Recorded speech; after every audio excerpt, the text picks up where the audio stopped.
Some of the best chess players in the world have ended up going insane. Indeed, stories about the madness of players such as Bobby Fischer, Wilhelm Steinitz, and Paul Morphy, some of the best chess players of all time, have ended their lives going crazy. Today we're going to focus on one player who truly was insane. Josef Diemer was a man who was not only crazy over the board, but also in real life. Josef Diemer was famous in chess for not only revitalizing an uncommon chess gambit, known now as the Blackmar-Diemer Gambit, but also for his brilliant attacking style of play, often wiping out players in very few moves.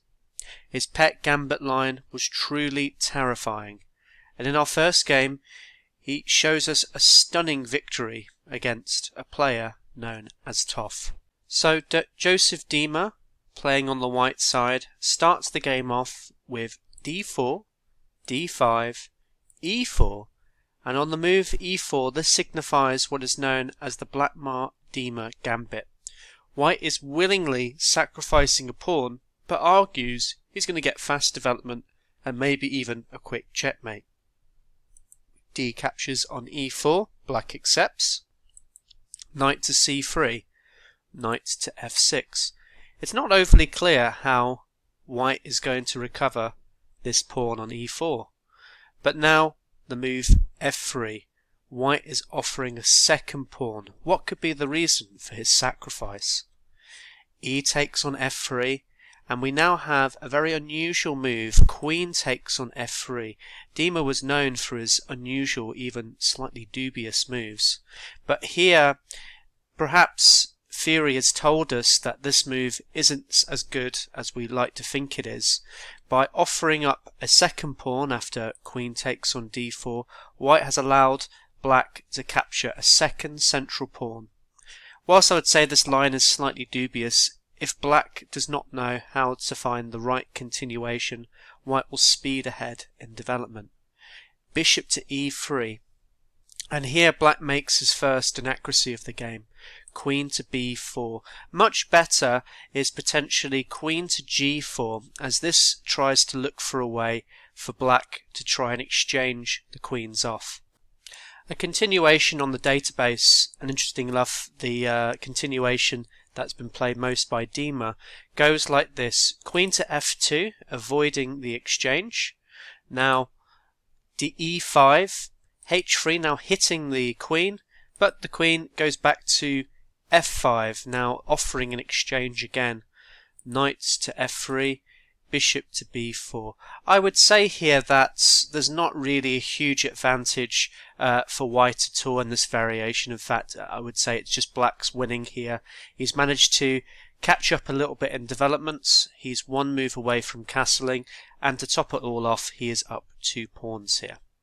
But going back to what was actually played, so queen to b4. I guess this move isn't too bad in the sense that it does defend this b7 square, so it allows this bishop to potentially develop to g4. Nonetheless, castle's long, bishop g4 is played, which we said looks like a pretty good move, but in actual fact white finds a stunning continuation here. Knight to b5. This in fact threatens checkmate. Notice if this pawn was to fall, that would be with check and with mate because of the rook. So really stunning move. Black tries to deflect this mate. Knight to a6, now defending this pawn. But notice that with this knight move, he is now blocking the defense of the b7 pawn from his queen. So now queen takes on b7. Once again, now hitting this rook and renewing the checkmating threat. Rook to b8, now attacking, but now an absolutely stunning sacrifice here from Diemer. Queen takes on b8, a fantastic move. The idea of this being after the knight captures on b8, the only move that black can do, white is able to deliver a checkmate in one. We talk a lot about beautiful games and beautiful sacrifices. This game in fact reminds me a little bit of the Opera House game, and we talk about that being one of the most beautiful games, but I would argue that this game is equally as beautiful. Born in 1908 in the German town of Radersel, Baden, Emil at a young age was a very passionate player. However, he would not start off his chess career as a young prodigy. In fact, he would not even have his own published game to the age of 24. In our second game, Emil Diemer plays a correspondence game against a player known as Hulsmann. Emil Diemer was a prolific correspondence player. He would have quite a number of his games via correspondence on the database, and he shows off another brilliant attacking plan against black here. So the game started with Diemer as white with e4. This wasn't perhaps Diemer's first choice. He normally played d4, trying to enter his infamous Blackmar-Diemer Gambit, but I guess with this game being so early on in his career, I'm assuming Diemer was trying different things out. Knight to f6, e5, knight to d5, d4, d6. We reach a very familiar looking Alekhine defense position. Knight to f3 and knight to c6, which isn't so much the main line, and I guess the problem with this move is it does allow a very powerful continuation. So the line goes c4, knight to b6 and e6, a very powerful move, and it's actually the most popular move on the opening database. The idea of this is that black is going to try and pry open the king's flank after f takes on d6. Just very quickly, if you're interested as to why bishop takes here isn't possible, the reason why is d5 can be played. This now forks both the king, the bishop and the knight. So in this situation, black has to take. If he doesn't take, well, f takes on f7 will be a very unpleasant move to face. So f takes on e6. Black is up a pawn, so it's not the end of the world. But now knight to g5 can be played. And there's some very promising attacking threats here for the black position. Bishop d7, a very poor developing move. Now the black king is entombed on e8. He has no good escape square. Bishop to d3. This is now already coming with some venom here. Ideas of maybe queen to h5 start looming on for black. So how does he defend this? Well, g6 looks promising. It looks like it defends everything, but I don't think black was quite ready for white's next move. Knight takes on h7.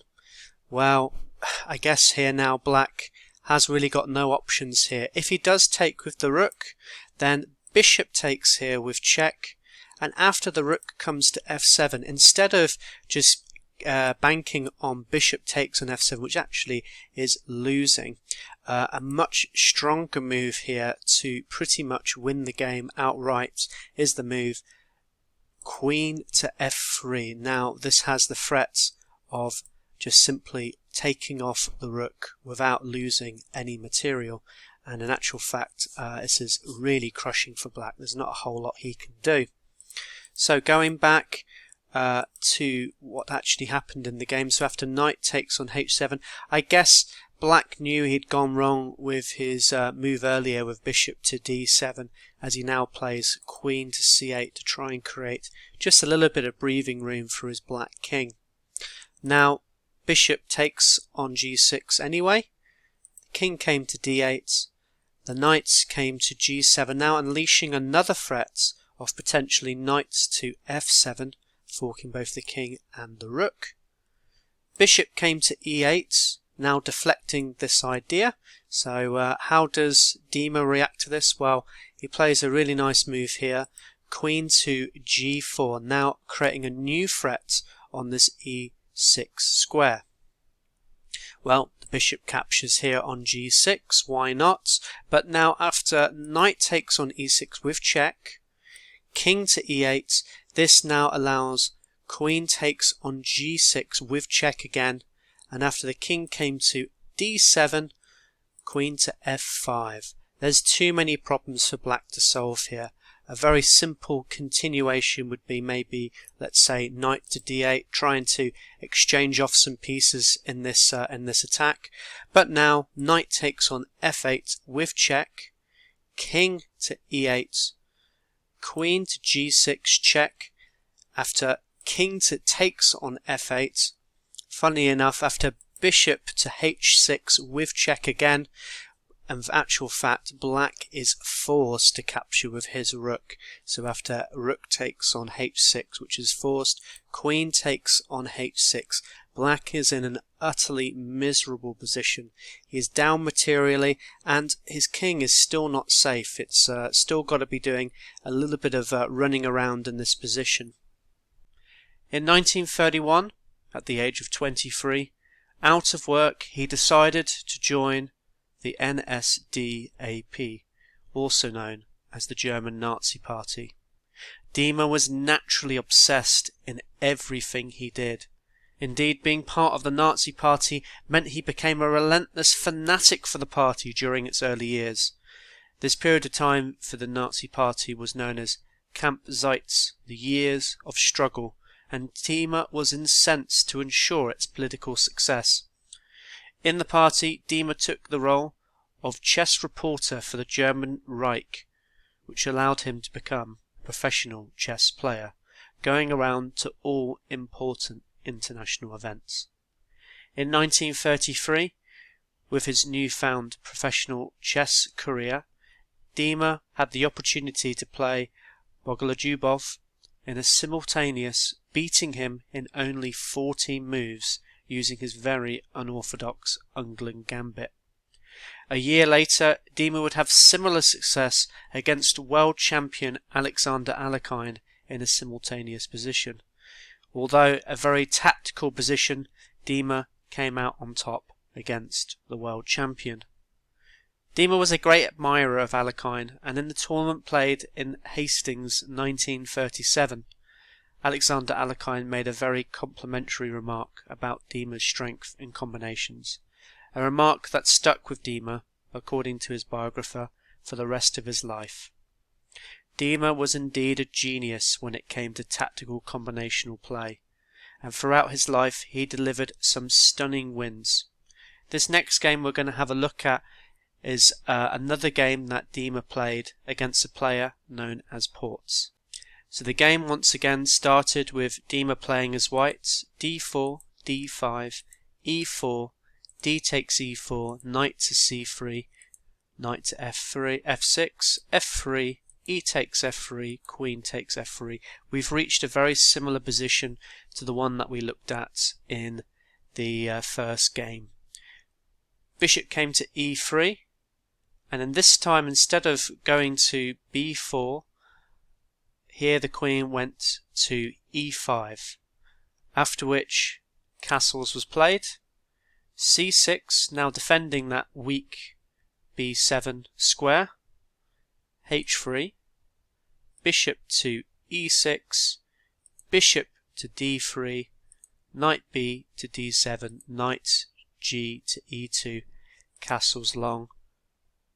It looks as though in this position black is doing okay.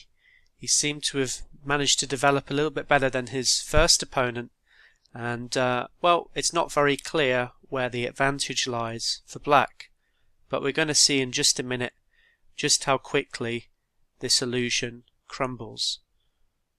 Bishop to f4, now hitting the queen, and here the queen should have come over to maybe a5, and the reason why this is the case you'll see in just a moment. Instead, the queen came to h5, thus allowing a beautiful finish for Diemer. Queen takes on c6.